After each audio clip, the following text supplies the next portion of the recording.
Hello दोस्तों, मैं Shambhunath Mahato comic story से। अ, आज जो मैं आपसे बात करने वाला हूँ वो बहुत ही मेरे लिए खास है और बहुत ही एक बोल्ड स्टेप लिया जा रहा है कॉमिक स्टोरी की तरफ से। आइडिया बहुत कुछ है इसमें, लेकिन उसको एक्सप्लेन ना करते हुए उसको एक्शन में लाकर यानी कि अप्लाई करके एक तरीके से एग्जाम्पल सेट किया जाएगा। उसको अप्लाई करके हम पेश करेंगे। बाकी जिसे जो समझना है वो खुद समझ जाएगा। आप लोग बहुत समझदार हैं। तो जैसा कि Indian comic fund raiser event के वीडियो में मैंने कहा भी था कि जो नए आर्टिस्ट हैं उनको सपोर्ट की, उनको एक्सपोजर की बहुत ज़रूरत है। एक्सपोजर के बहुत से मायने निकलते हैं, एक्सप्लॉइटेशन वाला भी निकलता है। वो ना करके पॉजिटिव वे में उनको कैसे एक्सपोजर प्रदान किया जा सकता है, उसके कई तरीके हो सकते हैं। पहला जो तरीका होना चाहिए वो है फाइनेंशियली आर्टिस्ट जो हैं, क्रिएटिव्स हैं, उनको एक करियर ऑप्शंस के रूप में प्रोवाइड करवाना, एक एनवायरनमेंट, वो जो उनका जॉब है, उनका जो काम है, उनके लिए करियर ऑप्शन के रूप में उभर कर आए। इस पर फोकस देना बहुत ज़रूरी है। लेकिन नए जो पब्लिशर्स हैं उनमें ये थोड़ा सा बड़ा सिचुएशनल होता है। तो क्या होता है, क्या दिक्कतें होती हैं, वो उनकी सबकी अपनी पर्सनल हैं। कॉमिक स्टोरी की अपनी पर्सनल सिचुएशन है। किस तरीके से कॉमिक स्टोरी हैंडल करती है वो उसका अपना तरीका है। जैसे यहाँ मैं बताना चाहूँगा, 2018 में हमने कॉमिक से निकाली। पहली कॉमिक्स निकली, उसके बाद फिर कुछ और कॉमिक्स निकली और किताबें निकली। उसके बाद थोड़ा सा पॉज आया। वो पॉज देने का कारण क्या था कि आर्टिस्ट वगैरह बहुत थे कांटेक्ट में जो कि काम करना चाहते थे। कुछ तो यहाँ तक बोलते थे कि भाई फ्री में करने को रेडी हैं हम लोग। तो मैंने कहा नहीं भाई, मुझे फ्री में नहीं करवाना है।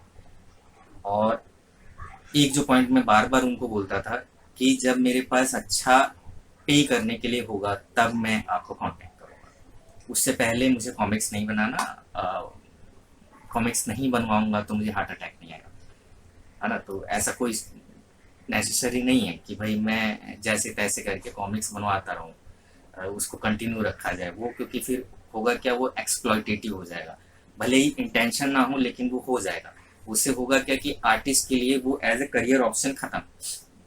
तो आर्टिस्ट के लिए जब वो करियर ऑप्शन के रूप में नहीं बिल्डअप हो पाएगा तो वो धीरे धीरे, जब उसमें ज़्यादा टाइम लगेगा तो वो उसको एज ए करियर ऑप्शन नहीं लेगा और वो साइड हो जाएगा। यानी कि वो जो क्रिएटिव है जो कि इंडियन कॉमिक्स में वर्क कर रहा है वो फ्यूचर में नहीं रहेगा। तो ऐसी सिचुएशन से बचना चाहिए। ऐसे चीज़ों को, ऐसे क्या कहें, सिचुएशन को हैंडल करना बहुत ज़रूरी है। हर कोई अपने अपने हिसाब से कर रहा होगा, करेगा। यहाँ हम थोड़ा सा एक नए तरीके को अप्लाई करने वाले हैं कॉमिक स्टोरी में, क्योंकि अभी कॉमिक्स वगैरह लॉन्च होने वाली थी इस साल, लेकिन कोरोना की वजह से शेड्यूल चेंज हो गए, तो अगले साल होंगी। उसके अलावा भी काफ़ी चीज़ें चल रही हैं, लेकिन एक आइडिया के तौर पे अल्टरनेटिव सिचुएशन कैसे एक फेवरेबल एनवायरनमेंट क्रिएट किया जा सकता है, उस तौर पे आज मैं एक आइडिया पर अप्लाई कर रहा हूँ। वो आइडिया है कि कॉमिक स्टोरी में जितने ही कैरेक्टर्स हैं उसका पिनअप बनाने के लिए आर्टिस्ट जो हैं, जो कॉमिक स्टोरी से जुड़े हुए हैं और जो इंटरेस्टेड हैं, वो कांटेक्ट करें। उनको ऑथराइज किया जाएगा कि वो ऑफिशियल पिनअप बना सकें और उसका जो पूरा पेमेंट है वो उन्हीं को जाएगा। उसमें से कोई कमीशन या किसी भी तरीके का चार्ज कॉमिक स्टोरी नहीं रखी। तो ये कॉमिक स्टोरी एक ऑल्टरनेटिव के तौर पे, एक ऑल्टरनेटिव तरीका जिससे कि वो अर्न कर सकते हैं, ये कॉमिक स्टोरी करने वाली है। और आ, हो सकता है कि अगर और कोई करेगा तो, या फिर अगर और कोई करना चाहे पब्लिकेशन, तो वो एक कमीशन रख सकते हैं उसमें, उनकी चॉइस है। जितना भी परसेंट वो रखना चाहें उसमें और बाकी आर्टिस्ट को दे दें, वो उनकी अपनी अपनी चॉइस है। लेकिन हाँ, कॉमिक स्टोरी जो है वो 100% देगी 2020 तक। जो भी पिनअप, जो भी आर्टवर्क उनसे बनवाएगा, वो सारा पेमेंट उन्हीं को वो डायरेक्ट करे।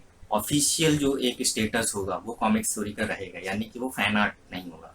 वो ऐसा नहीं होगा कि किसी ने मतलब अलग से कमीशन लेके बनवा लिया, ऑब्वियसली लोग बनवाते हैं। अ, यहाँ पे एक ऑफिशियल एंगल आ जाएगा, तो एक फुल्ली ऑथराइज तरीके से ये होगा। ये हम लोग कर रहे हैं, और आपको जल्द ही सारी डिटेल्स मिलेंगी। जो जो आर्टिस्ट हमारे कॉमिक स्टोरी में बहुत सारे थे, 100-150 के करीब थे, तो अभी भी हैं कांटेक्ट में। तो जो जो इंटरेस्टेड होगा उसको ये ऑथराइजेशन दिया जाएगा। आपको प्रॉपरली वो कम्युनिकेट भी किया जाएगा, पूरी लिस्ट जारी की जाएगी कौन कौन आर्टिस्ट हैं जिनसे कि आप डायरेक्टली बनवा सकते हैं। तो आप उनसे डायरेक्टली कांटेक्ट करके ऑफिशियल एक आर्ट वर्क बनवा सकते हैं, और डायरेक्ट उन्हीं को पे कीजिए। तो ये सारा का सारा हमारे वेबसाइट पे भी आएगा, हमारा फेसबुक पेज है उस पर भी हम लोग डालेंगे। तो ये एक तरीका मैं अपनाने वाला हूँ, ऑल्टरनेटिव एक तरीका। मैं एक्सपेक्ट करता हूँ, आशा है कि और जो दूसरे पब्लिकेशंस हैं जो कि स्ट्रगल कर रहे हैं पेमेंट को लेके या चाहे फाइनेंशियल चीज़ों को लेके, जो आर्टिस्ट स्ट्रगल कर रहे हैं, उनके जो उनके साथ काम कर चुके हैं, तो अगर उनको लगता है कि हाँ भाई ये ऑल्टरनेटिव ऑप्शन बड़ा अच्छा है, तो वो भी अप्लाई करें, अपने हिसाब से अडॉप्ट करें, कैसे उनको अडॉप्ट करना है। मैं कॉमिक स्टोरी में ये जो हो रहा है वो तो वहाँ तो 100% जा रहा है, वो लोग कमीशन रख सकते हैं, उनकी मर्जी है। मतलब ये जस्ट एक आइडिया है कि इस तरीके से किया जा सकता है, ये पॉसिबल है, रास्ते निकाले जा सकते हैं, रास्ते निकालने पड़ेंगे, क्योंकि उसके बिना आप लंबे टाइम तक क्रिएटिव्स को कंटिन्यू नहीं रख सकते हैं। क्योंकि एक टाइम आएगा जब कि उनको अपना करियर देखना होगा, अपनी फैमिली देखनी होगी, वो लोग साइड हो जाएंगे। फिर वो कोई दूसरा जॉब हो सकता है, क्रिएटिव जॉब ही हो, इलस्ट्रेटर या जो भी राइटिंग का, लेकिन कॉमिक्स नहीं होगा। तो as a career option comics को उभारने की ज़रूरत है, तरीके इन्वेंट करने की ज़रूरत है, तरीके निकालने की ज़रूरत है, अडॉप्ट करने की ज़रूरत है। तो ये कॉमिक स्टोरी करेगी, कर चुकी है अगर सही मायनों में बोला जाए। बस वीडियो का इंतज़ार था कि वीडियो बना के थोड़ा सा बताएगा। तो जल्दी आपको पूरी इन्फॉर्मेशन जो है हमारे वेबसाइट में मिल जाएगी। हमारा कॉमिक स्टोरी स्टूडियो भी है, तो उसके थ्रू भी किया जा सकता था, लेकिन यहाँ डायरेक्ट करने का एक अपनी अहमियत है, अपना एक क्या कहें पिच है, तो ये हम लोग कर रहे हैं। और भी चीज़ें हैं जो कि हम लोग करते रहेंगे, किसी भी तरीके से सपोर्ट सिस्टम बना रहे, कम से कम इस साल तक बना रहे, मेरी कोशिश ये है। अ, साथ ही Indian comics fundraiser and action plan, तो उसके तहत आपको इस तरीके की चीज़ें भी सब देखने को मिलेंगी, और होंगी बहुत सारी चीज़ें होंगी, मज़ेदार चीज़ें होंगी, किसी ने सोचा नहीं होगा वो चीज़ें हम लोग करने वाले हैं। तो बने रहिए हमारे साथ, कॉमिक्स स्टोरी अपना बेस्ट करेगी, मैं अपना बेस्ट करूँगा कि जो भी सिचुएशन है उससे मिलकर निपटा जाए, ताकि हमारे जो इंडियन कॉमिक्स इंडस्ट्री है उसमें हम अपना रोल अदा कर पाएँ, सभी अपना रोल अदा कर पाएँ। और मुझे आशा है कि जो आइडिया एग्जीक्यूट जो हम कर रहे हैं वो सभी को पसंद आएगा। अपना फीडबैक रिएक्शन आपका क्या है इस आइडिया के लिए वो ज़रूर बताइएगा। आप अपने रेस्पॉन्स दीजिए, ताकि हमें पता चले कि हम लोग जो कर रहे हैं वो पसंद किया जा रहा है कि नहीं किया जा रहा है। अभी के लिए अलविदा, बाय बाय, जय हिंद।